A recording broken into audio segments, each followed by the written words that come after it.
My name is Grace Koinange, and I have lived here since 1974 when I moved in. My husband was working in the Ministry of Education and I was doing nursing. We realized that it is not possible to do farming if one of us was not on the farm itself. I opted to come and farm rather than him. This is the first time that we are doing the actual experiment. It's going to be very good for us because at least we are going to be dealing less with chemicals. My name is Emily Mutua, and for this project I'm the supply chain officer. We crush the prunings to get the right size of biomass that is needed for processing. We have people from different farms working with us. We have the casuals from this farm and other farms. So the thing they're appreciating most is it's low season and we have income. And then the other thing I've seen the impact on is the fact that we brought them on board and explained the process. Kwa majina yangu naitwa Dorcas Akafwa. Kuna experiment fulani ambayo sasa tumeipata ya kwamba vitu ambavyo tulikuwa tumevidharau kumbe vyaweza fanyika vikuwa sabdhamana. Na sasa tumeelewa hiyo. So my name's Karen Taylor and I'm a project director for Compact Syngas Solutions. For the Energy Catalyst 9 project, I'm the project manager. So in the UK, I'm the one that's responsible for all the interface with Innovate, the government body, and also working with all of our collaboration partners here in Kenya, so the IITA and also the Grass Company.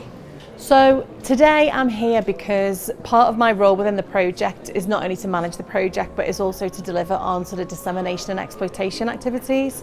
And so one of my biggest jobs after today will be to write up about the event but then also look for the next steps on how we raise finance or additionally bring in some more grant funding to get the next project off the ground and the first mover into the marketplace.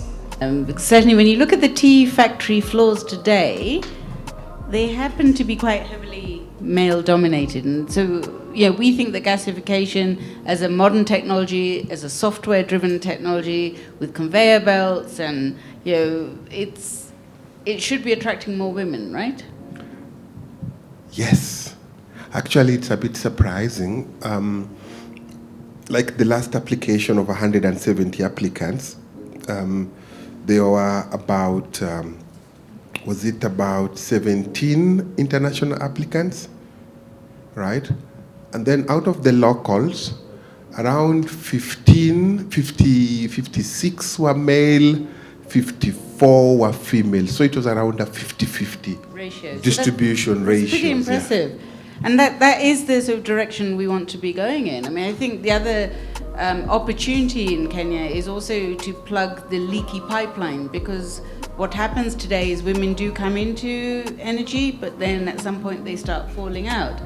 There are women in Kenya in energy who are excellent role models. Let's make more use of them too. I think, it's that old chestnut. You always feel more comfortable going in if you see people like you. One of the wins of this project was because of the support that we received from the Energy Catalyst team around inclusion of women, right from the point of project design, we were able to get into this project very conscious of how do we capture the voices of women. It's been exciting for us to really take some of these things that we already knew anecdotally or theoretically and see what does this mean for the woman.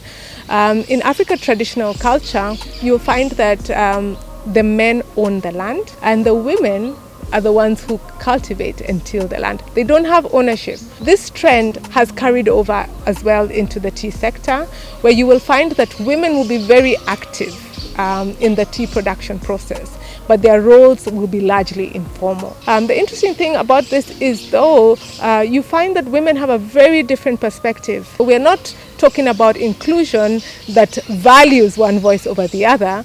We're trying to get both voices to speak because both have unique strengths to offer.